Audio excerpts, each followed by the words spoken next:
Supreme Overlord Zarkon stood before the holographic display in his command chamber. 520 years old, 47 worlds conquered. 12,000 years his empire had ruled the galaxy without defeat. Earth would be number 48. The blue planet rotated slowly in the projection. Primitive. Backward. Scans showed chemical rockets, gunpowder weapons, radio transmissions full of entertainment and trivial information. A species that had barely reached its own moon. Perfect. Commander Varric, Zarkon said. His voice echoed through the chamber. Deep, resonant, the voice of absolute authority. A younger Zephyrian stepped forward. 48 years old, 4 hands clasped behind his back in military posture. Pale blue skin marked him as officer class. Yes, Overlord. How long until the fleet reaches this Earth? 7 hours and 14 minutes, sir. All 3,047 vessels report ready for combat. Zarkon smiled. 3,000 ships. The largest conquest fleet the Empire had assembled in a century. Overkill for one primitive world. But he wanted this operation finished quickly, efficiently. A demonstration to the galaxy that Zephyrian might remain absolute. And their defenses, Varric consulted his data tablet. Hesitated. Sir, our long-range scans show inconsistencies. Explain. They possess faster-than-light communication technology, quantum encryption in their transmissions. But their spacecraft use primitive chemical propulsion. Their weapons are kinetic projectiles. The technological disparity does not match any known development pattern. Zarkon waved one hand dismissively. Scavenged technology. Perhaps they found derelict ships, reverse-engineered fragments without understanding. It means nothing. What can they field against us? No warships detected, Overlord. Civilian vessels only, space stations with minimal armaments, orbital satellites for communication and observation. Nothing that could threaten even a single destroyer. As expected, proceed with standard annexation protocols. They have 72 hours to surrender unconditionally. Varric nodded, but his eyes showed doubt, concern. Overlord, I must advise caution. 6 months ago, we sent a scout ship into this system. Only one returned. The crew reported anomalies, sensor ghosts, readings that appeared and vanished. They recommended further investigation before what? Zarkon's voice turned cold. Before we show fear of primitives. Before we allow one unexplained sensor reading to paralyze an empire that has conquered for 12 millennia. No, sir, but I have personally commanded 47 conquest campaigns, Commander. I have seen every trick, every desperate gambit, every species that believed themselves special, unique, capable of resisting. They all knelt, or they all died. Earth will be no different. Zarkon turned back to the holographic display. Watch the blue planet spin. Prepare my broadcast. I will give these humans their ultimatum personally. Varric bowed, said nothing more, but as he left the chamber, his expression showed worry that would not fade. Zarkon did not notice, did not care. He had ruled for 520 years, conquered 47 worlds, never known defeat. In 7 hours, he would be dead. He just did not know it yet. The stars had never looked so cold. Captain Elias Strand stood at the observation window of Titan 7, his breath forming small clouds in the recycled air. The temperature inside the command deck held steady at 62 degrees Fahrenheit, cold enough to keep minds sharp, cold enough to remind the crew they were far from home. Elias pressed his palm against the reinforced polymer glass. The surface felt like ice beneath his calloused fingers. Beyond the window stretched the infinite darkness of space. No stars twinkled here. No planets reflected distant sunlight. This far out beyond Pluto's orbit, the universe showed its true face. Empty, vast, indifferent. His reflection stared back at him from the glass. 43 years old. Salt and pepper hair cut military short. A scar ran down his left cheek, a pale line against tanned skin. The mark came from a training accident 15 years ago. The same year he took command of this vessel. The same year humanity began its long wait. Behind Elias, the command deck hummed with quiet efficiency. 45 men and women worked at their stations. No one spoke above a whisper. The soft glow of holographic displays cast blue light across their faces. Each crew member had trained for this moment for over a decade. Some had trained their entire adult lives. Elias turned away from the window. His eyes swept across the deck. Lieutenant Owen Blackwood sat at the tactical station, his young face tight with concentration. 29 years old, fresh-faced despite 15 months aboard Titan 7. The kid had good instincts, sharp reflexes, But he had never seen real combat. None of them had, not like this. The main tactical display dominated the center of the deck. A three-dimensional hologram showed the solar system in perfect detail. Every planet, every moon, every significant asteroid. And there at the edge of the display, a cluster of red dots moved inward. 3,000 red dots. 3,000 Zephyrian warships. Elias walked to the display. His boots made soft sounds against the metal deck plating. He studied the enemy formation. They moved in standard Imperial configuration. Vanguard destroyers in front, heavy cruisers in the middle, the flagship at the protected center, command and control ships at the rear. They had no idea what waited for them. Lieutenant Blackwood looked up from his station. Sweat beaded on his forehead despite the cold air. "Captain Strand," Blackwood said. His voice cracked slightly. "Long-range scans confirmed 3,047 vessels. They will reach the asteroid belt in 6 hours." Elias nodded once. He did not take his eyes off the display. "Thank you, Lieutenant," Elias said. "Time to Neptune orbit." 4 hours, sir. "And to our position." Blackwood checked his screens. His fingers trembled slightly as they moved across the controls. 7 hours and 22 minutes, Captain." Elias allowed himself a small smile. 7 hours. After 15 years of waiting, 7 more hours felt like nothing. He touched a control on his wrist display. A communication channel opened. The soft chime echoed through the deck.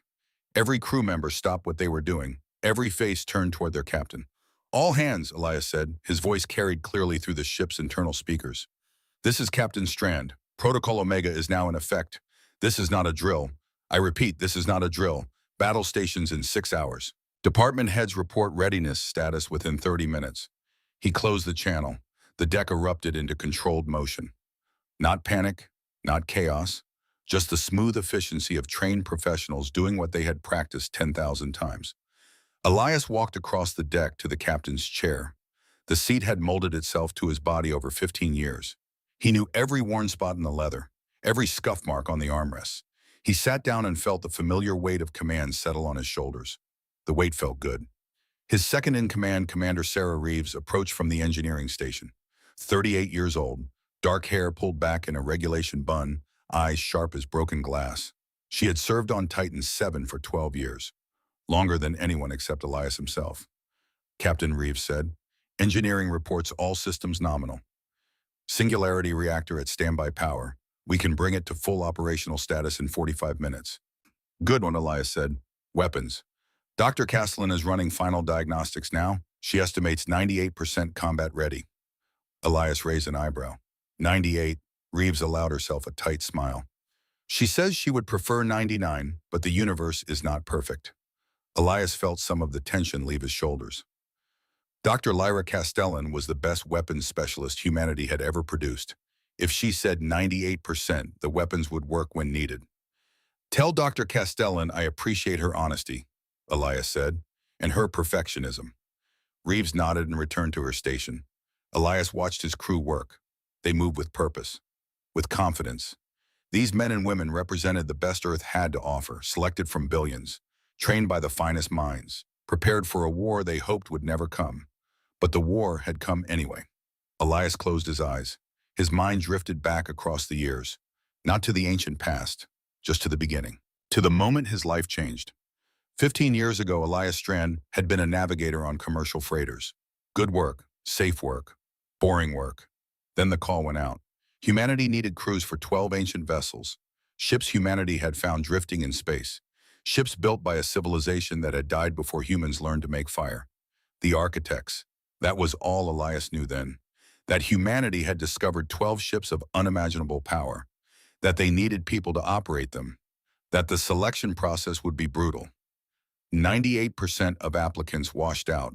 Elias survived every test, showed the qualities the Titans needed: intelligence without arrogance, strength without aggression, the ability to hold ultimate power and choose not to use it. At 31, he became captain of Titan 7. For 15 years, he had waited in the dark beyond Pluto, watching, training, drilling his crew until every procedure became muscle memory. The details of where the Titans came from, what they could do, why humanity guarded them so carefully. All of that had been explained during his training, but it did not matter now. What mattered was that the enemy had arrived, and Elias was ready. Elias opened his eyes. The command deck came back into focus. 4 hours had passed. 4 hours closer to contact. Lieutenant Blackwood stood at his station, eyes locked on the tactical display. The red dots had moved closer, much closer. They had passed Neptune 30 minutes ago. Now they approached Uranus. Captain, Blackwood said, the Zephyrian flagship is broadcasting on all frequencies. They are transmitting a message to Earth. Elias sat forward in his chair. Put it through. The speakers crackled. A voice filled the command deck. Deep, resonant, utterly confident. The voice of someone who had never known defeat. Primitive species of the third planet, the voice said. I am Supreme Overlord Zarkon of the Zephyrian Empire. Your world has been selected for imperial annexation. You have 72 of your planetary rotations to surrender unconditionally. Gather your leaders. Prepare your submission. Resistance is futile and will result in the complete sterilization of your planet. A pause. Static hissed through the speakers. Do not mistake our patience for weakness, Zarkon continued. The Empire spans 847 star systems. We have conquered countless worlds. Our technology is beyond your understanding. Our weapons can shatter moons. Your primitive projectile weapons and chemical rockets are toys compared to our might. You cannot hide. You cannot run. Your choice is simple. Kneel before the Empire or cease to exist. You have 72 hours. The transmission ended. Silence filled the command deck. Every crew member had stopped working to listen. Now they looked at their captain, waiting for his response, waiting for orders. Elias stood slowly. He walked to the tactical display and studied the enemy formation. 3,047 ships, each one capable of destroying cities. Together, they could crack a planet's crust, boil its oceans, render it lifeless in a matter of hours. The Zephyrians had done this 47 times before. 47 worlds conquered, billions enslaved. They came to each new target with absolute certainty of victory. This time would be different. Commander Reeves, Elias said, transmit our response.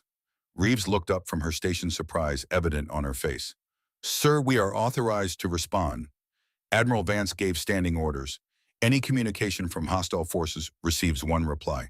Send it now. Reeves typed commands into her console. A simple text message, 7 words. No threats, no explanations, just a statement of fact. You picked the wrong species overlord. We'll be waiting. The message transmitted on the same frequency Zarkon had used.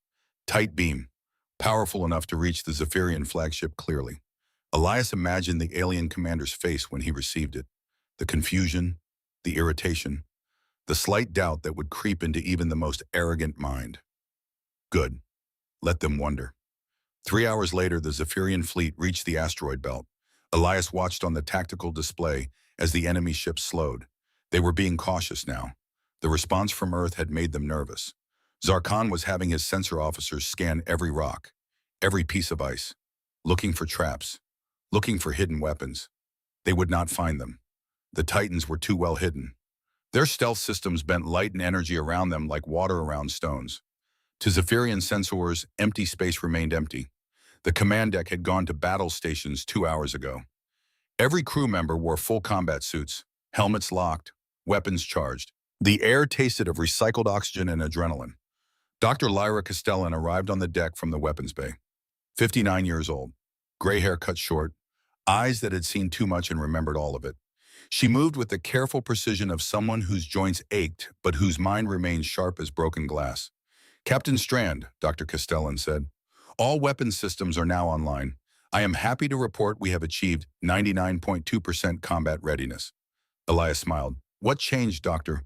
I found the 0.8% that was bothering me. A minor calibration issue in the starboard singularity array. Now corrected. Outstanding work.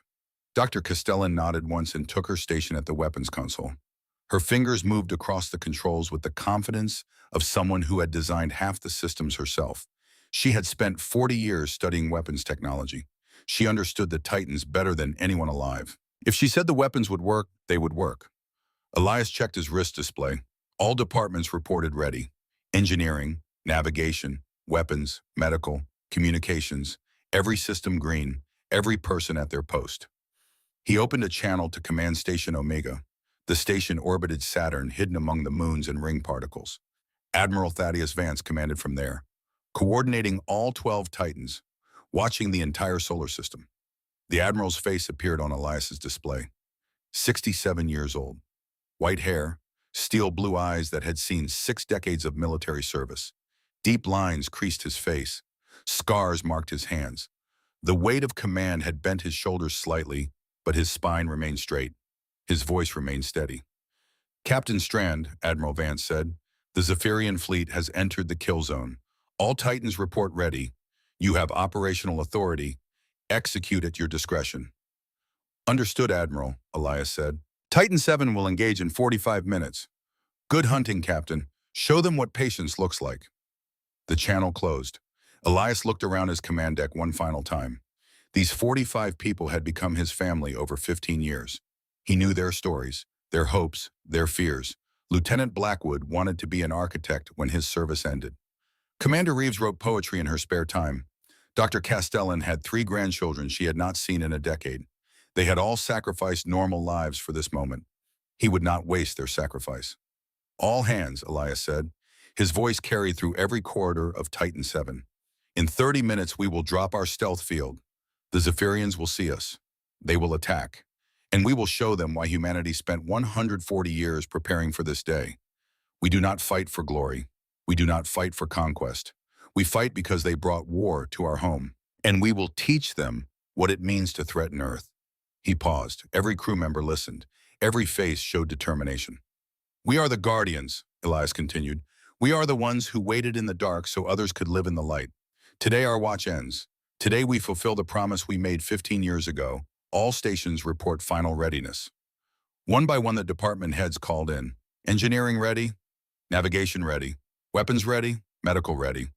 Communications ready? Elias nodded. Titan 7 is combat ready. Lieutenant Blackwood, begin to stealth sequence. Let them see us. Blackwood's fingers moved across his console. The stealth field that had hidden Titan 7 for 15 years began to fade. Energy readings spiked as the systems powered down. The ship's true form revealed itself to sensors across the solar system. 15 kilometers of dark metal, curves that seemed to flow like water frozen in time. No visible weapons. No obvious weak points. Just smooth hull plating that absorbed light instead of reflecting it. On the tactical display, Elias watched the Zephyrian fleet react. Ships changed course. Sensors locked onto Titan 7. Weapons came online. The massive armada began to shift, to focus, to prepare for attack. 12 Zephyrian destroyers broke formation. They accelerated toward Titan's 7 plasma cannons charging. Fast attack ships, meant to scout and eliminate threats. Each one carried enough firepower to level a city. Elias felt calm settle over him like a familiar coat. No fear, no doubt, just the quiet certainty that came from perfect preparation meeting inevitable necessity. Dr. Castellan, Elias said, arm Event Horizon Protocols. Aye, Captain. Event Horizon Protocols armed and ready. Range to targets. 40,000 kilometers in closing. They will be in effective weapons range in 90 seconds.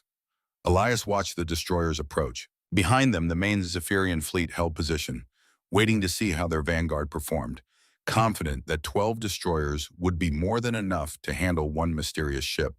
They were about to learn otherwise. Captain, Lieutenant Blackwood said. His voice shook slightly.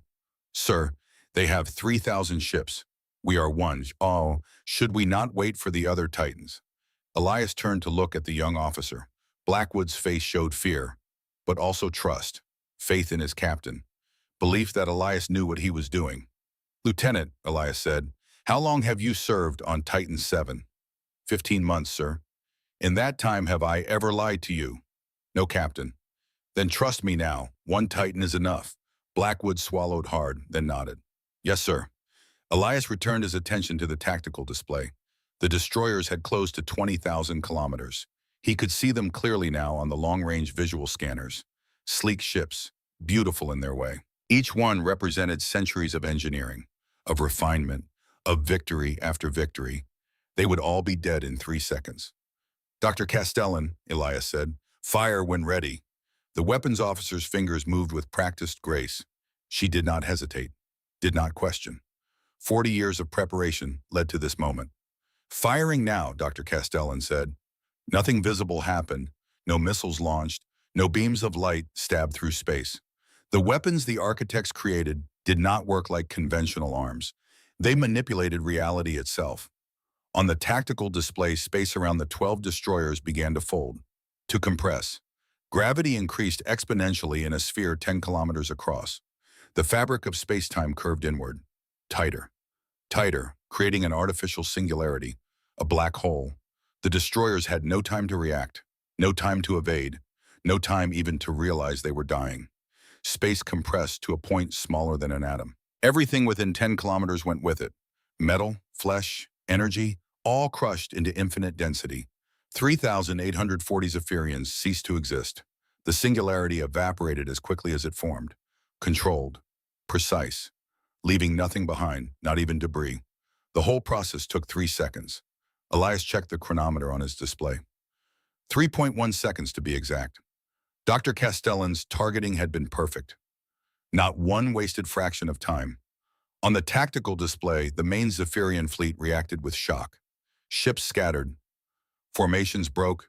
Weapons came online across the entire armada. 3,000 vessels preparing to fire everything they had. Good. Let them. All hands, Elias said. Brace for incoming fire. Dr. Castellan, bring reflection matrix online. Aye, sir. Reflection matrix charging. Ready in 30 seconds. The Zephyrian fleet opened fire. 3,000 ships unleashed their full arsenal simultaneously. Plasma cannons, kinetic missiles, particle beams, energy weapons that could boil oceans, projectiles moving at appreciable fractions of light speed. All of it converged on Titan 7. Elias watched the incoming fire on his displays. Mathematical calculations showed impact in 15 seconds, enough destructive force to vaporize a small moon, concentrated on a single target. His crew remained silent, trusting, waiting. Reflection matrix online, Dr. Castellan announced. Deploying now. Reality bent around Titan 7. A sphere of altered space expanded outward, 500 kilometers in diameter. Everything that entered the sphere encountered something impossible. The laws of physics ran backward. Incoming energy reversed direction. Missiles turned around mid-flight. Plasma beams reflected like light from mirrors. Kinetic projectiles bounced away with 10 times their original velocity. Every weapon the Zephyrians fired came back at them, amplified. The Zephyrian fleet had fired on itself. Destruction bloomed across the tactical display.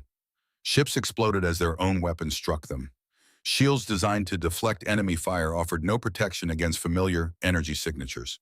The fleet's own missiles tore through hulls. Its own plasma beams melted armor. 116 ships died in the first 30 seconds. The remaining vessels tried to stop firing, tried to pull back, but momentum and confusion made it impossible. Some ships kept shooting, others collided trying to retreat. The beautiful formation that had crossed light years became a panicked mob.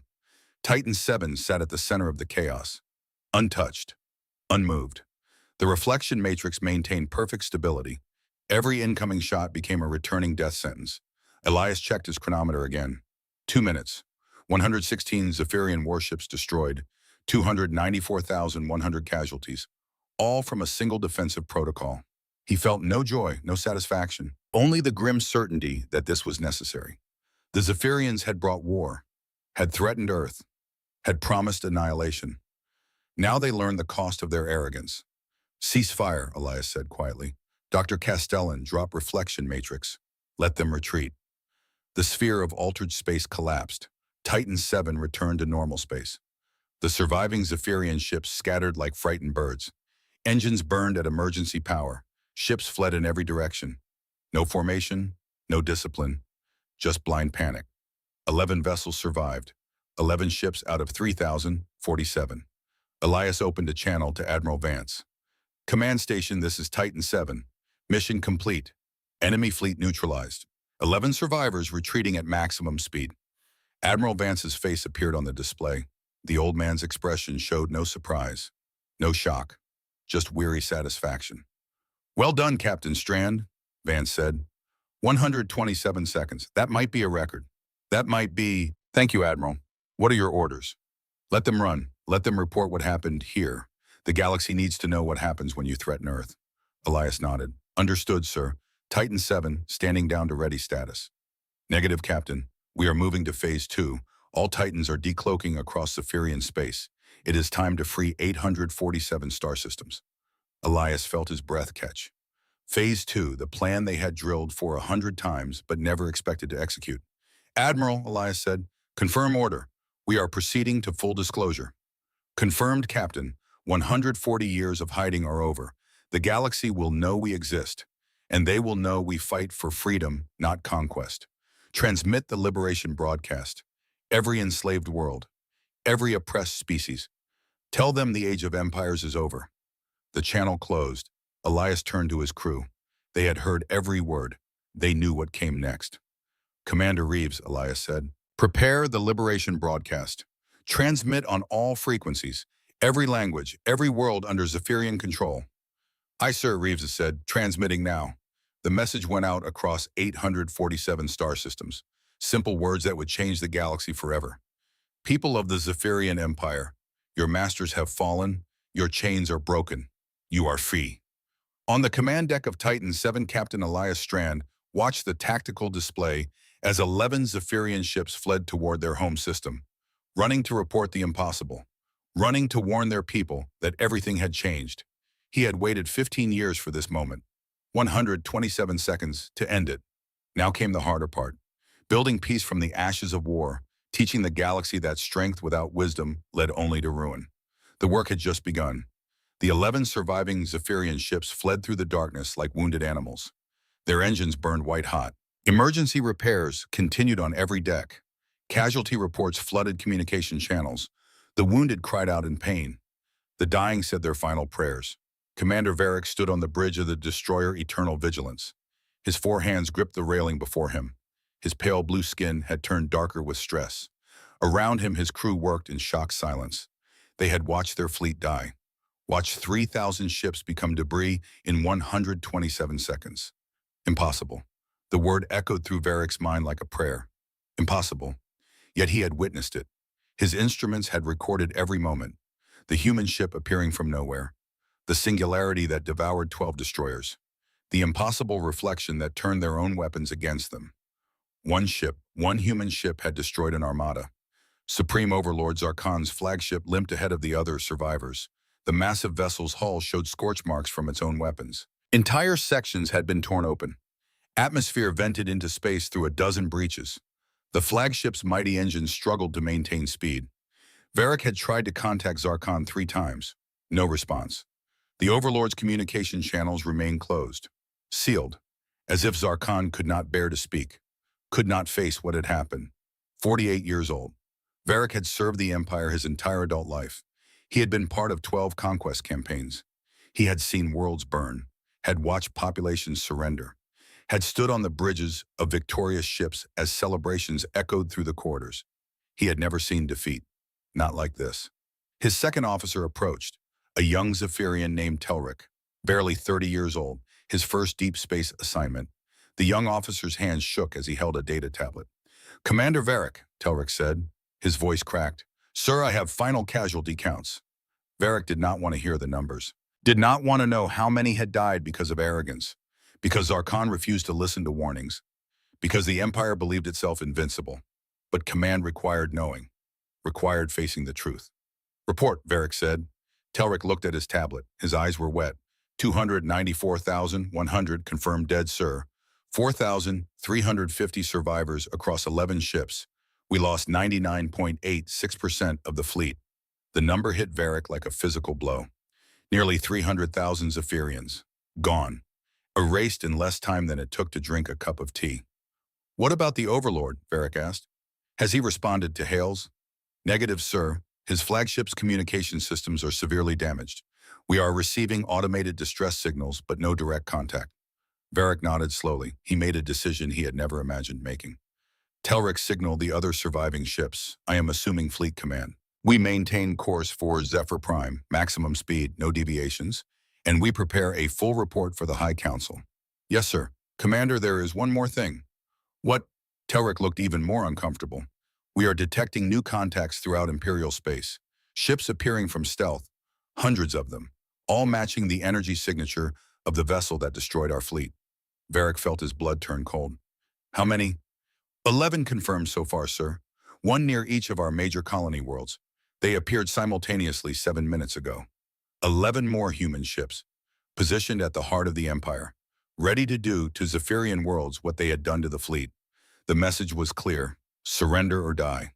The journey to Zephyr Prime took 8 days. 8 days of emergency repairs. 8 days of treating the wounded. 8 days of listening to the dying scream in medical bays that were never designed to handle so many casualties. Varric slept 3 hours total. Every time he closed his eyes, he saw the tactical display. Saw his fleet dissolving like morning frost under a hot sun. Heard the screams over the communication channels as ships exploded. On the 7th day, Zarkon finally made contact. Varric had been reviewing damage reports when his communication console chimed. The Overlord's face appeared on the screen. Varric barely recognized him. Zarkon looked ancient. His skin had turned gray. His eyes showed no light, no spark. The arrogance that had defined him for 520 years had been burned away. What remained was a hollow shell, a broken thing that had once been mighty. "Commander Varric," Zarkon said. His voice sounded like grinding metal. "You have assumed command of the survivors." "Yes, Overlord. Your flagship's systems were compromised. I made the tactical decision to coordinate the retreat." "Good. You were right, Varric. You warned me. Told me the humans were not what they appeared. I did not listen." Varric said nothing. What could he say? That it was acceptable that mistakes happened. Nearly 300,000 Zephyrians were dead because of one man's pride. "When we reach Zephyr Prime," Zarkon continued, "you will present the report to the High Council. You will tell them everything, and you will recommend immediate peace negotiations." "Me, Overlord, surely you should—" "I am resigning my commission," Zarkon said. "Effective upon arrival. 520 years of service end in shame. That is my punishment. The dead deserve justice. I cannot give them life. I can give them my career." The transmission ended. Varric stared at the blank screen, a supreme overlord resigning in disgrace. Such a thing had not happened in 12,000 years of imperial history. The High Council would be in chaos. Good. Chaos might save them, might force the old fools to see reality, to understand that the Empire's age of conquest had ended the moment that single human ship appeared from the darkness. Zephyr Prime appeared on the view screen like a jewel, the homeworld of the Zephyrian species. Blue oceans, green continents, orbital stations that had stood for 10,000 years, cities that housed billions, the heart of an empire that had ruled 847 star systems, an empire that no longer existed. The High Council chamber stood at the planet's north pole, a massive pyramid of crystalline metal that could be seen from orbit. Inside, the 12 eldest Zephyrians governed, made laws, decided which worlds to conquer next, which species to enslave, which resistance movements to crush. Varric had never been inside the chamber. Common soldiers did not enter. Only overlords, only those who commanded fleets and conquered worlds, only the powerful and the proven. He stood before the great doors now, waiting. His dress uniform felt too tight. His rank insignia seemed to weigh more than usual. Behind him, the survivors of the fleet had gathered. 4,350 Zephyrians who had witnessed the impossible, who had survived when so many died. The doors opened. The High Council chamber stretched before him like a cathedral. Walls of transparent crystal rose 100 meters high. Natural light poured in from skylights above. 12 seats arranged in a circle dominated the center of the room. Ancient seats, each one carved from a single piece of stone brought from Zephyr Prime's first colony world. 11 seats were occupied. The 12th sat empty. Zarkon's seat. The Supreme Overlord had kept his word. He had resigned, returned to his family estate to live out his remaining years in disgrace. Arch-Elder Solmar occupied the highest seat, 1,040 years old, the oldest living Zephyrian. His skin had turned almost white with age. His movements were slow, careful, but his eyes remained sharp, alert, missing nothing. Solmar raised one hand. Silence fell across the chamber. "Commander Varric," Solmar said. His voice carried clearly despite sounding like dry leaves. "You commanded the survivors of the Earth expedition. You bring us a report that challenges everything we know. Speak. Tell us what happened in that distant system." Varric stepped forward. His boots echoed on the polished floor. He had prepared a speech, practiced it 100 times during the journey home. Now, standing before the High Council, all his prepared words fled. He would tell them the truth. Simple, direct, unadorned. 1,040 years you have lived, Arch-Elder, Varric said. In all that time have you seen an entire fleet destroyed in less than 3 minutes. Solmar's expression did not change. "I have not." "Then you have now. The humans possessed technology beyond our understanding. One ship appeared, singular, alone. It destroyed 12 destroyers in 3 seconds using a controlled singularity. When our fleet responded, the human ship reversed every weapon we fired. Our own attacks killed us. Varric pulled up a holographic display. The recording showed everything. The human ship appearing, the singularity devouring the destroyers, the impossible reflection that turned plasma and missiles back on their sources. The High Council watched in silence, 11 ancient Zephyrians witnessing their empire's invincibility shattered. 116 ships destroyed in 127 seconds, Varric continued. 294,100 casualties. 11 ships survived only because the humans allowed it. They could have killed us all. Instead, they let us retreat. Let us bring this message back. He paused. Let the numbers sink in. The age of Zephyrian conquest is over. We are no longer the apex predators of the galaxy. We have encountered a species that makes our weapons obsolete, our fleets meaningless, our empire vulnerable. Counselor Drex, a relatively young member at only 600 years, stood abruptly. This is unacceptable, Drex said. We must mobilize every fleet, every ship, gather our full strength and crush these humans before they can threaten us further. With what? Varric asked. We sent 3,000 ships. The best we had. They lasted 2 minutes. How many ships do you want to sacrifice, Counselor? 10,000, 100,000? How many Zephyrians must die before you accept reality? Drex opened his mouth to respond. Solmar raised his hand again. Peace, the Arch-Elder said. Commander Varric speaks truth, however uncomfortable. I have lived 1,040 years. I have seen empires rise and fall. I have watched species discover power and destroy themselves with it. I recognize the signs. Solmar stood slowly. His joints made soft popping sounds. Age had bent his spine, but his presence still commanded the room. The Zephyrian Empire lasted 12,000 years, Solmar said. 12,000 years of conquest, of expansion, of believing ourselves superior. That age is over, not because we have grown weak, but because we have encountered someone stronger and wiser. The humans destroyed our fleet, but spared the survivors.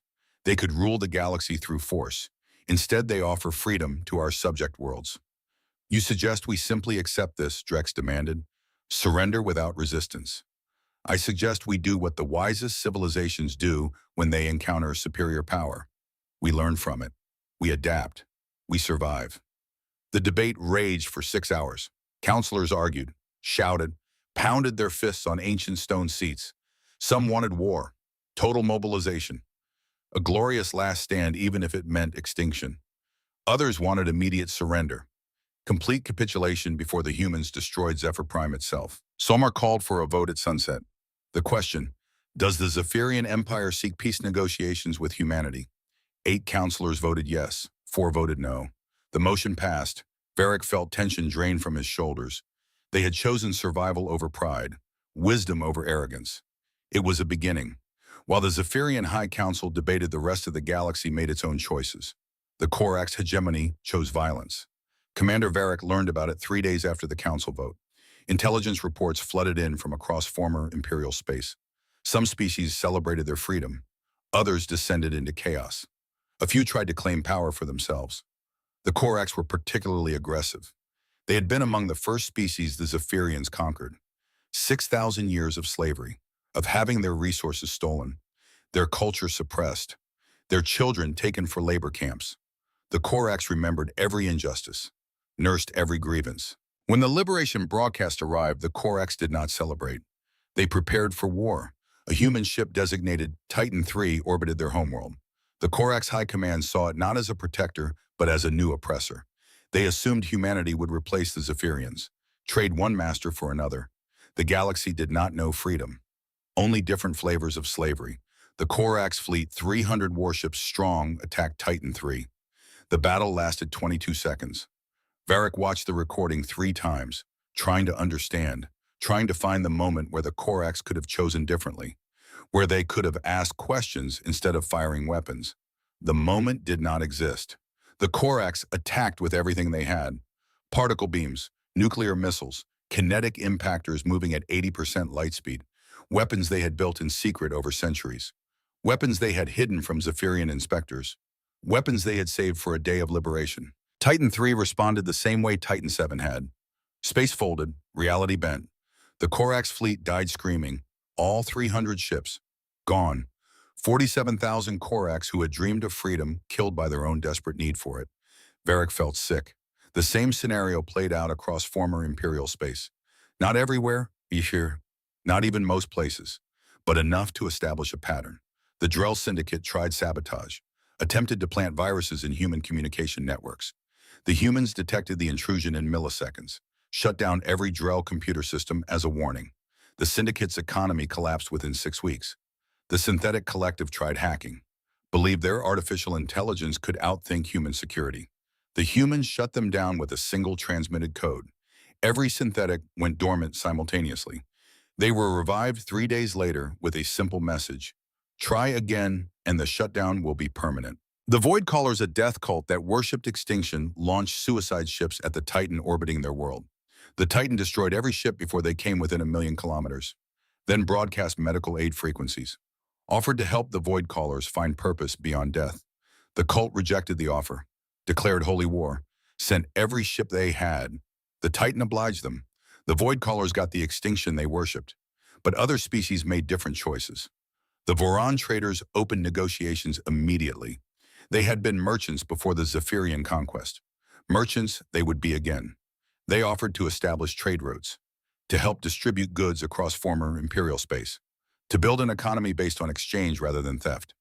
The humans provided the Vorons with detailed star charts, showed them uninhabited systems rich in resources, gave them access to abandoned Zephyrian warehouses full of goods. Within 4 months, Voron trade increased by 42%. The Keleth were healers. They had maintained secret medical knowledge throughout centuries of slavery, knowledge the Zephyrians had tried to suppress. The Keleth offered to share what they knew, to help other species recover from war and oppression. The humans gave the Keleth advanced medical technology, devices that would cure diseases the Keleth thought incurable, techniques that could repair damage the Keleth thought permanent. 30 different plagues that had ravaged former slave worlds were eliminated within weeks. The Mara were farmers, simple, peaceful. They wanted only to feed their families and tend their fields. They asked for nothing except to be left alone. The humans gave them agricultural technology that doubled crop yields, irrigation systems that could turn deserts into gardens, soil regeneration techniques that could restore land damaged by Zephyrian strip mining. The pattern became clear. Resist and die, cooperate and thrive. It was not a threat, not a demand, simply the natural consequence of choice. Those who clung to violence found only destruction. Those who reached for peace found opportunity. Varric compiled reports on every species, every world, every choice made in the chaos of sudden freedom. He presented his findings to the High Council 3 weeks after their vote for peace. 22 species have cooperated with human forces, Varric reported. All have seen measurable improvements in their circumstances, economic growth, medical advances, reduced conflict. Meanwhile, 4 species chose violence. All 4 have been neutralized, not conquered, not enslaved, simply prevented from harming others. Archelder Solmar studied the data. His ancient eyes moved slowly across the holographic displays. The humans are teaching the galaxy a lesson, Solmar said. The same lesson we should have learned centuries ago. Strength without wisdom leads to ruin. Power without restraint destroys the one who wields it. Archelder, Varric said, the High Council authorized me to seek peace negotiations. I request permission to contact the humans directly, to arrange a meeting. Solmar looked at the other counselors. None objected. Even Drex, who had argued for war, remained silent. The evidence was overwhelming. Cooperation was the only logical choice. Permission granted, Solmar said. Commander Varric, you will lead our diplomatic delegation. Find the humans. Tell them we are ready to talk. And pray they are willing to listen. Varric sent the message on every frequency humanity had used. Simple words. Direct. Honest. This is Commander Varric of the Zephyrian High Council. We seek peace. We request negotiations. We are ready to listen. The response came within an hour. A set of coordinates, a time, a date, and a location. Command Station Omega. Saturn orbit. Sol system. 3 weeks from transmission. Varric selected his delegation carefully. No warriors, no generals. Scientists, diplomats, scholars, people who valued knowledge over conquest, people who could look at humanity's power and see opportunity instead of threat. Archelder Solmar insisted on joining personally. I am 1,040 years old, Solmar said. I have seen enough war. If there is a chance for peace, I will witness it myself, even if I must travel to the far edge of the galaxy. The journey took 2 weeks. Their ship, a civilian transport rather than a warship, traveled alone, unarmed, broadcasting peaceful intentions on every frequency, a statement of trust, of vulnerability. As they entered the Sol system, Varric felt his breath catch. The system was fortified beyond anything he had imagined. Titan-class ships orbited every major planet, not hiding now, fully visible, their massive hulls reflecting starlight, each one capable of destroying fleets. 12 of them, watching, waiting. But there was more. Asteroid belt installations revealed themselves as the delegation passed. Thousands of platforms, weapons emplacements, sensor arrays, manufacturing facilities. The belt had been transformed into the largest military-industrial complex Varric had ever seen. Mars showed cities that rivaled Zephyr Prime, millions of humans, maybe tens of millions. The entire planet had been terraformed, developed, turned into a center of civilization. Earth itself glowed blue and green in the distance, beautiful beyond words. Orbital stations surrounded it like a crown, energy shields visible as faint shimmers in the vacuum. The defensive grid could probably withstand a supernova. This was not a primitive species. This was a civilization that had prepared for war with the patience of stone. Command Station Omega appeared on their sensors, a massive ring orbiting Saturn, 30 kilometers in diameter. The station could probably house 100,000 people, maybe more. Commander Varric, their pilot said, we are being hailed. Put it through. A human voice filled the bridge, deep, calm, the voice of someone who had lived through storms and emerged stronger. Zephyrian delegation, this is Admiral Thaddeus Vance, commanding officer of Sol Defense Fleet. Welcome to our home system. You have traveled far seeking peace. We are honored to receive you. Please follow the navigational beacon to Docking Bay 7. We are ready to talk. Varric felt relief wash through him. The humans were willing to negotiate, willing to give peace a chance. Their ship docked smoothly. The airlock cycled. Varric led his delegation through corridors that seemed designed for function rather than beauty. Clean, efficient, everything in its place. No waste, no decoration for decoration's sake. They entered a conference room. Admiral Thaddeus Vance stood waiting, 67 years old, white hair cut military short, steel blue eyes that had seen decades of service.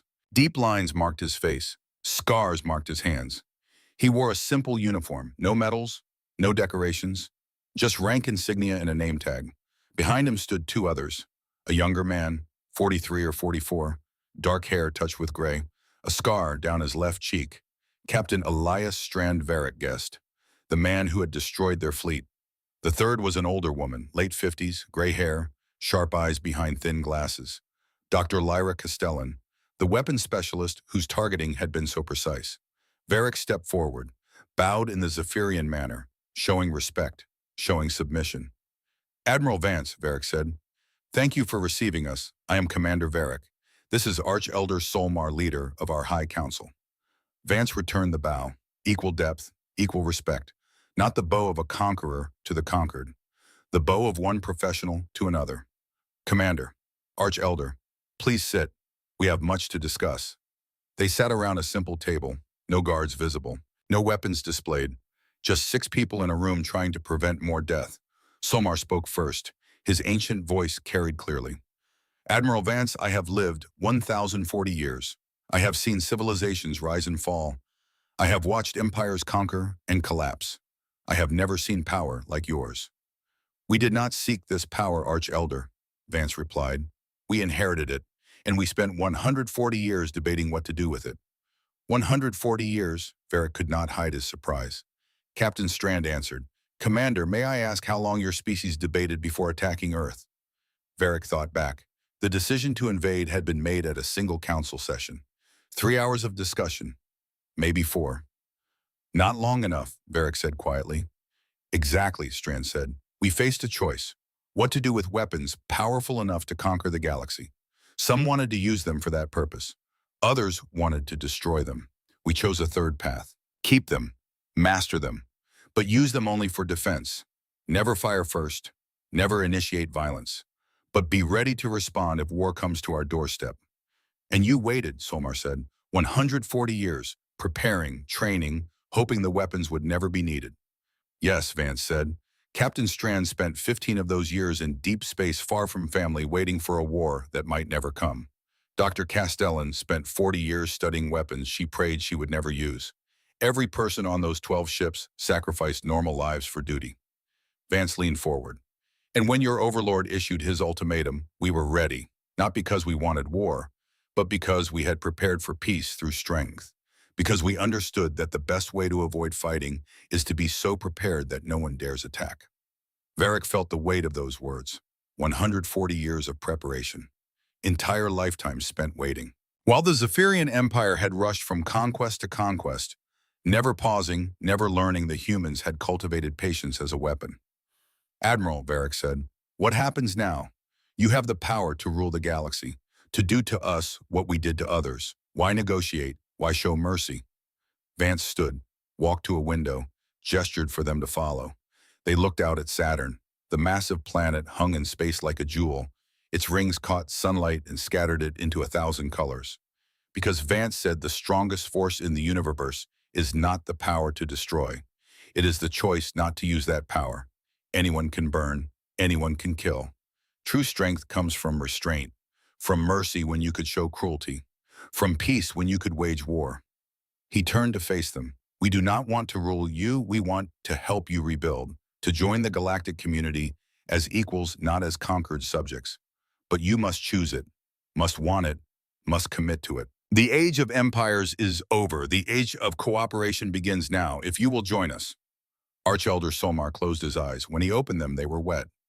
1,040 years, Solmar whispered. I thought I had seen everything, learned everything. But today I learned the most important lesson of all. Power means nothing without wisdom. Strength means nothing without restraint. The old Zephyrian bowed again, deeper this time, the bow of a student to a teacher. The Zephyrian people accept your offer, Admiral Vance. We will rebuild, we will learn, and we will never forget what happened when we mistook patience for weakness. Admiral Vance smiled. It was a tired smile, the smile of someone who had carried a heavy burden for too long and finally felt it lighten. Then welcome, Vance said, to the beginning of a better age. The conference room fell silent. Varric looked at the old human, at Solmar, at Captain Strand and Dr. Castellan, 6 beings from 2 species. Between them lay the future of 847 star systems. Varric wanted to understand, needed to understand how a species could hold ultimate power and choose restraint. Admiral, Varric said carefully, you spoke of inheriting this power, but I must know, where did it come from? How did humanity acquire weapons that make our empire obsolete? Vance exchanged glances with Strand and Dr. Castellan. Some silent communication passed between them, a decision made without words. That is a fair question, Vance said, and you deserve the truth. Dr. Castellan, would you explain? The older woman stood. She moved to a holographic projector built into the table. Her fingers danced across controls with practiced ease. What I am about to show you is classified at the highest levels, Dr. Castellan said. We share it with you now as a gesture of trust, as proof that we believe you are ready for it. The hologram activated, space filled with images, ancient, beautiful, terrible. A species appeared in the projection, beings of light and energy. Their forms shifted constantly, never quite solid, never quite liquid, something between matter and pure thought. 200,000 years ago, Dr. Castellan began. A species called the Architects achieved post-biological evolution. They transcended physical form, became beings of pure energy consciousness. They explored the galaxy for millions of years, accumulated knowledge beyond imagination. The hologram shifted, showed star systems, planets, civilizations rising and falling across epochs. They were not conquerors, Dr. Castellan continued. They were observers, teachers when asked, silent watchers when not. They believed every species deserved to find its own path. Archelder Solmar leaned forward. His ancient eyes reflected the holographic light. What happened to them? Solmar asked. The hologram changed, showed darkness, a void in space that seemed to consume light itself. They encountered something, Dr. Castellan said. An entity, a force. The architects called it the void, a being of living darkness that fed on stellar energy. It moved through the galaxy slowly, consuming stars, devouring planets, leaving nothing but cold space in its wake. Varric watched the hologram with growing horror. The void moved like a cancer, spreading, growing, unstoppable. The architects tried communication, Dr. Castellan said, tried negotiation, tried everything their advanced minds could conceive. The void did not respond, did not acknowledge. It simply consumed, like a force of nature, like entropy made manifest. The hologram showed the architects building, creating, 12 massive vessels taking shape in orbit around a dying star. So they built the Titans, Dr. Castellan said, 12 ships equipped with weapons that could manipulate reality itself. Singularity generators, reality-bending fields, reflection matrices, devices powered by controlled black holes. Each Titan carried enough destructive force to crack a planet, to ignite a sun, to tear holes in the fabric of space-time. Captain Strand spoke. The architects prepared for war, Strand said. But war required something they had evolved beyond: aggression, the willingness to destroy. For millions of years they had been peaceful, had solved every conflict through wisdom and patience. Now they needed to become warriors. The hologram showed architect scientists working, testing, preparing their terrible weapons. They debated for a generation, Dr. Castellan said. Some argued that using such weapons would make them no better than the void. Others claimed survival justified any action. Varric saw parallels to humanity's own debate. Different species, different circumstances. Same fundamental question. When is violence justified? The hologram shifted again, showed something unexpected. Plague, the architects dying, their energy forms flickering, fading, disappearing like candles in wind. Before they could deploy the Titans, Dr. Castellan said quietly, the architects were struck by a disease, something impossible, an illness that affected beings of pure energy. The disease spread through their population in months. Within a year, the architects were extinct. The hologram showed empty space, silent vessels drifting, waiting for crews that would never come.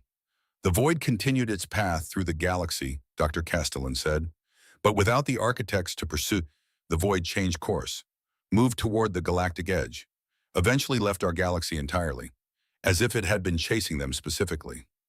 She paused, let the implications sink in. The Titans drifted for 200,000 years, silent, waiting, whispered across the galaxy, until 180 years ago when humanity found the first one. The hologram showed a human mining ship approaching an ancient vessel. We spent 40 years debating what to do, Dr. Castellan said. Then we voted. 57% chose defense only.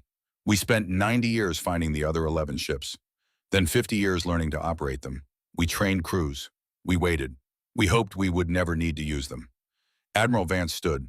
Until your overlord issued his ultimatum, Vance said. And we were ready. The room fell silent again. Outside the window, Saturn turned slowly, eternal, beautiful, indifferent to the decisions made in its orbit. Finally, Archelder Solmar spoke. The architects gave you their weapons, Solmar said, but you gave yourselves wisdom. That is why you will endure when empires fall. That is why the galaxy needs you. Admiral Vance smiled, a small smile, tired but genuine. The galaxy does not need rulers, Archelder. It needs partners, and that is what we hope to build. Together. 1 year passed. The transformation happened faster than anyone expected. The Zephyrian Empire had taken 12,000 years to build. It dissolved in 12 months. Commander Varric stood on the observation deck of the Eternal Vigilance. His ship had been repaired, upgraded with human technology. The scars from the battle remained visible on the hull. Varric had refused to remove them. They served as reminders. He was High Admiral Varric now, promoted to command the reformed Zephyrian Defense Fleet, not a conquest fleet, a defense force, protectors rather than oppressors. His bridge crew worked quietly around him. Many were young. They knew only the new order. The Galactic Cooperative, a loose alliance of 22 species committed to mutual defense and shared prosperity. Admiral, his communications officer, called. We are receiving a transmission from Council Station. The Galactic Council is convening. Your presence is requested. Varric nodded. Council meetings happened every 2 weeks now. Representatives from every member species gathered to discuss trade, to resolve disputes, to coordinate relief efforts. It was exhausting, frustrating, inefficient. It was democracy, and it worked. Set course for Council Station, Varric ordered. Best speed. The ship turned, engines engaged. They moved through space that once belonged to the Empire. Now it belonged to everyone. Varric reviewed reports during the journey. The numbers told a story of transformation. 22 species had joined the Galactic Cooperative. Galactic GDP had increased 38%. 15 wars had ended. The Zephyrian economy had recovered 65% of its pre-war strength. But the most important number was simpler. Zero. Zero conquest campaigns in the past year. Zero enslaved populations. Zero forced annexations. The age of empires had truly ended. Council Station appeared on the view screen, a massive ring built at the old imperial capital. The Zephyrians had offered it freely, turned their seat of power into a meeting place for equals. Varric docked and made his way to the council chamber. The great pyramid of crystalline metal still stood, but now beings from 24 species walked its halls. He entered the main chamber, took his assigned seat. Not the highest, just one voice among 22. Archelder Solmar called the meeting to order, 1,041 years old now. The ancient Zephyrian had been elected chairman by unanimous vote.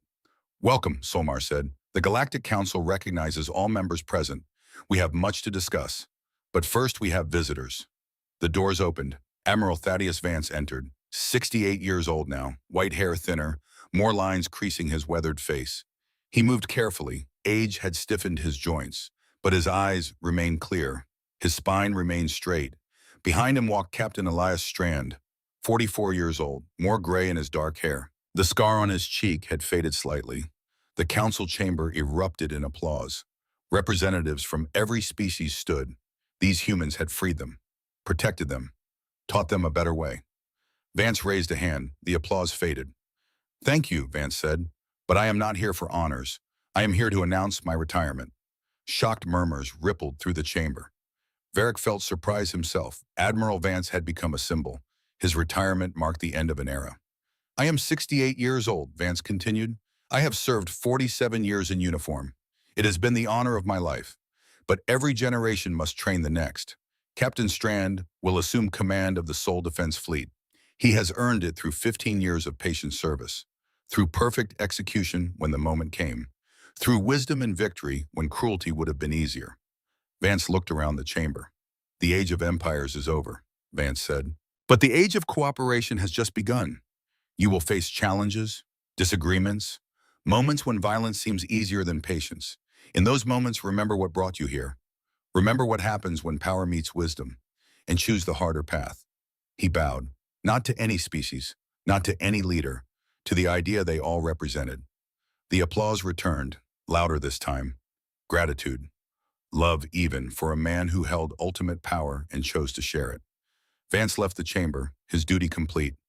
Varric felt moisture on his face. He was crying, tears for a human who had saved them all, not just from the Empire, from themselves. The council session continued for 3 hours. As it ended, Varric found himself approached by an unexpected visitor. Former Supreme Overlord Zarkon, 521 years old now. No longer Overlord, just a civilian. A broken old Zephyrian who had watched his empire crumble. Zarkon had aged visibly. His skin had gone from pale blue to gray. His movements were slow.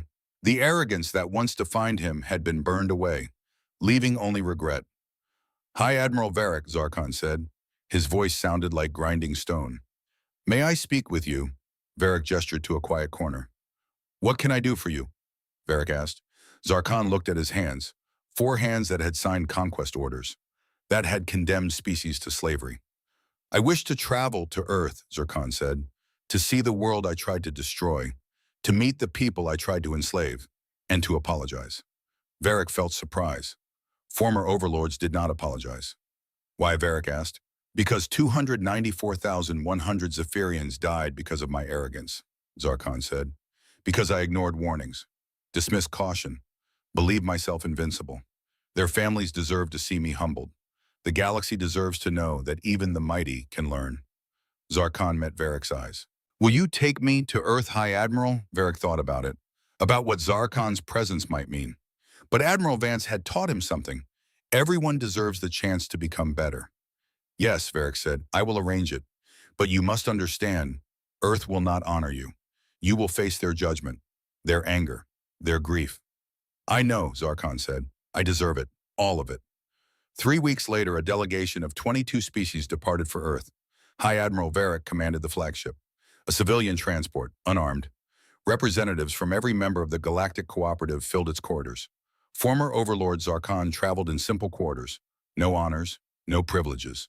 The journey took 12 days. As they entered the Sol system, Varric felt his breath catch again. Even after a year, the sight still amazed him. Earth appeared on the view screen. Blue oceans, green continents, white clouds swirling. Orbital stations surrounded the world like jewels. The defensive grid shimmered faintly. This was what they had tried to destroy.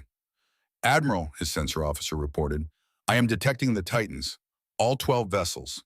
Varric looked at the tactical display. The 12 Titan-class ships orbited peacefully, not hidden now, fully visible, guardians watching over their home. They are showing us, Varric said. This is what we faced. This is why wisdom matters. Fleet Admiral Strand sent a simple message. Galactic delegation, welcome to Sol. You have traveled far. We are honored to share our home with you. Their ship docked. Varric led his delegation to a shuttle bay. Admiral Strand waited there, 44 years old, gray touching his temples, the weight of command visible in his bearing. But his eyes showed warmth. High Admiral Varric, Strand said, the Galactic Cooperative honors us with this visit. They shook hands. Strand's eyes moved to Zarkon. The former Overlord stood at the back, head bowed. And him, Strand asked quietly. He comes seeking forgiveness, Varric said. I make no promises, but he deserves the chance to ask. Strand nodded slowly. Everyone deserves the chance to become better. Come. They boarded shuttles for atmospheric entry. Varric ensured Zarkon traveled in his shuttle, under his protection. The shuttles descended toward Earth. Varric watched through the viewport as they entered atmosphere, saw flames lick the hull as friction turned motion into heat. They broke through clouds, mountains, rivers, forests, cities gleaming, civilization built through patient effort across generations.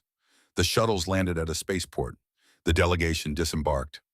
Varric stepped onto Earth's surface, felt gravity pull at him. The air smelled different, organic, living, natural atmosphere full of scents he could not identify. A crowd had gathered, thousands of humans. They stood behind barriers, watching. Their faces showed curiosity, some showed wariness, none showed hate. Admiral Strand led them to waiting vehicles.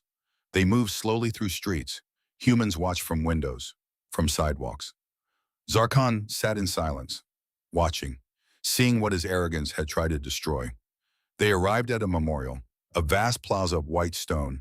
At its center stood a monument, simple, powerful, a list of names carved into black granite, 294,100 names, every Zephyrian who died in the battle. Varric felt his breath catch. The humans had built a memorial, not for their victory, for their enemies dead. Then Varric saw something else. Admiral Vance stood near the memorial, 68 years old, white hair, moving slowly with age, but present, witnessing.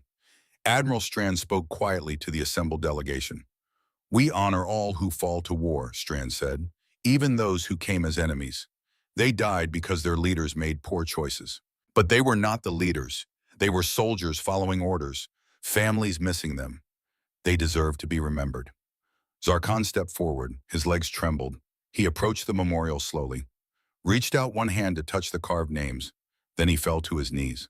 521 years old, Supreme Overlord for 4 centuries, kneeling before a monument to his failure. I am sorry, Zarkon said. His voice broke. 520 years I ruled. 520 years I believed myself invincible. And in 127 seconds, I learned I was a fool.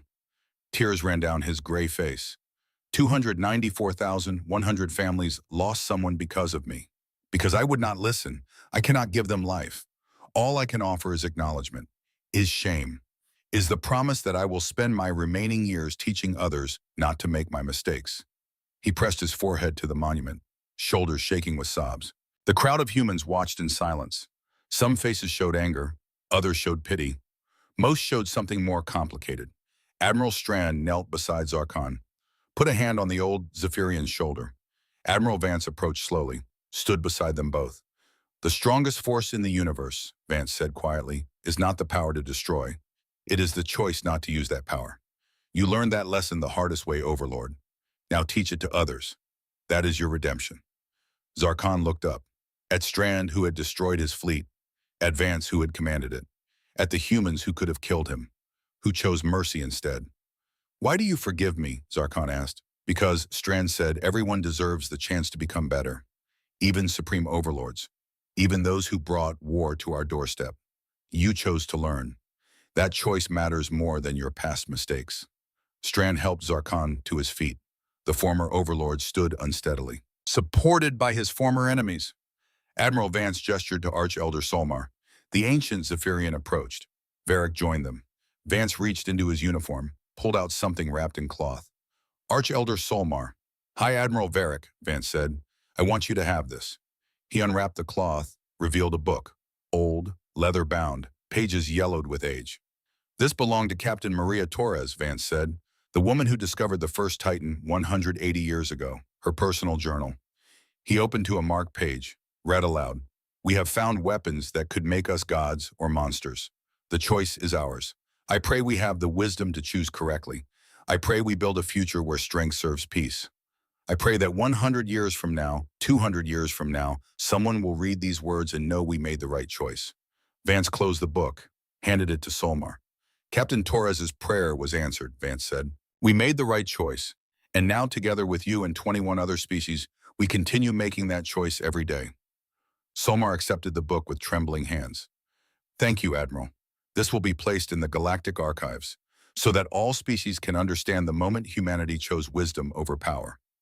They stood together at the memorial, humans and Zephyrians, former enemies becoming partners. The delegation spent 2 more days on Earth, visiting universities, hospitals, factories, watching species work together, build together. On the final morning, they prepared to depart. Varric stood with Admiral Strand on a platform overlooking the spaceport.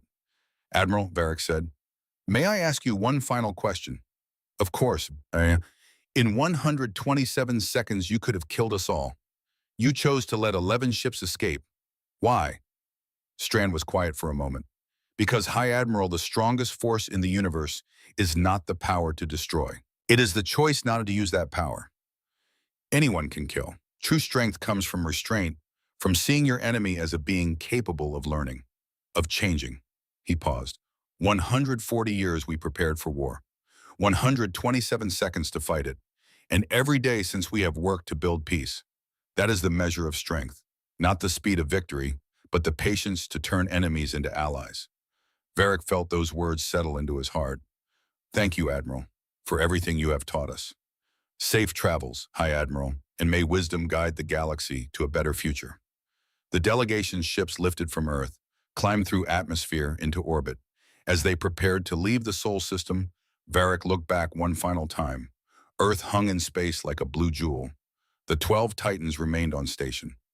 Orbiting peacefully, no longer secret weapons, they had become symbols, proof that ultimate power could coexist with ultimate restraint. Varric's ship turned toward home, toward the future they were all building together. He thought about everything that had changed.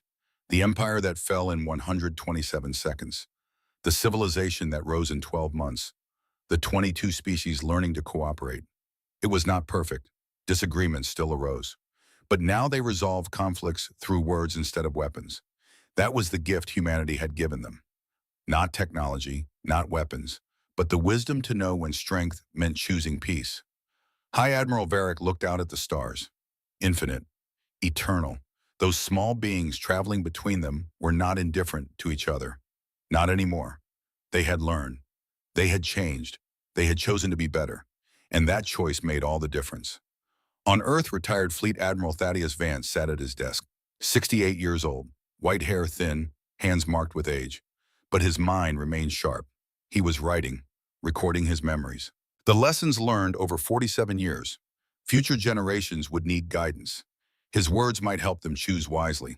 He paused, looked out at the ocean, at waves rolling endlessly toward shore. His thoughts drifted to Elias Strand, 44 years old, now commanding the Sol Defense Fleet, carrying the burden Vance had carried. Good man, wise man, the right choice.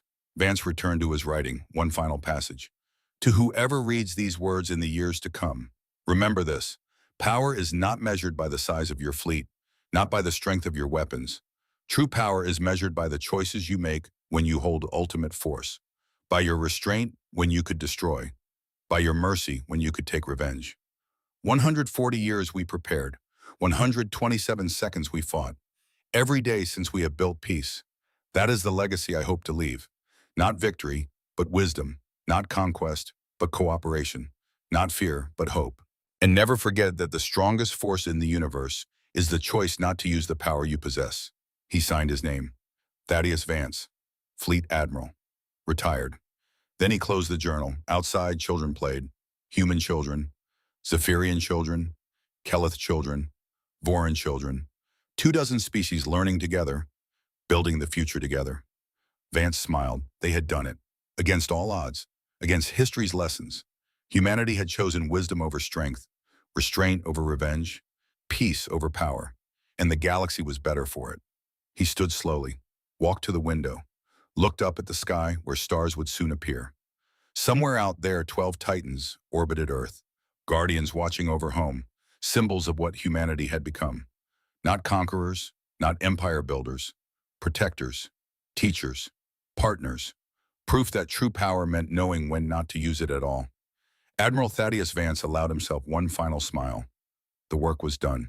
The burden passed. The future secured. He could rest now. And he did.